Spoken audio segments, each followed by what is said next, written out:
Hello developers. So, இப்போ நம்போ ஒரு நியூ கோட் எழுத ஆரம்பிக்கலாம். நம்மளோட செகண்ட் கொஸ்டின்க்காக. ஒரு புது ஃபங்ஷன் கிரியேட் பண்றதுக்காக ஃபன்னுன்னு எழுத ஆரம்பிக்கணும். உங்களுக்கு தெரியும்ல.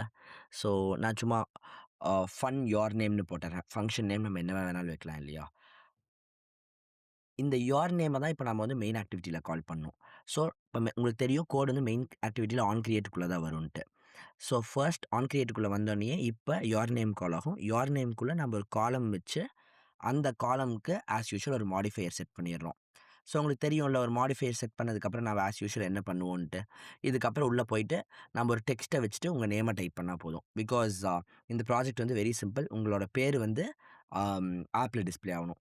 ஸோ ஜஸ்ட் டெக்ஸ்ட்டுன்னு வச்சுட்டு உங்க பேர வச்சுட்டோம்னா, உங்களோட நேம் டிஸ்ப்ளே ஆகும். அது ஒரு காலம்ல இருக்கிறனால வேற ஏதாவது வச்சீங்கன்னா கீழ கீழ வரும். பட் நம்ம வேற எதுவும் வைக்கல. ஸோ, உங்க நேம் மட்டும் இப்போ வந்து டிஸ்ப்ளே ஆகும். ஸோ, உங்க நேம் என்னவோ அத வந்து வச்சுக்கோங்க. வேணா ஹலோ போட்டு கூட வச்சுக்கோங்க. பார்க்க நல்லாயிருக்கும். ஸோ, இத பண்ணிட்டு ஒன்ஸ் ரன் பண்ணீங்கன்னா, உங்களோட நேம் வரத உங்களால கிளியரா பார்க்க முடியும். That's it. Thank you.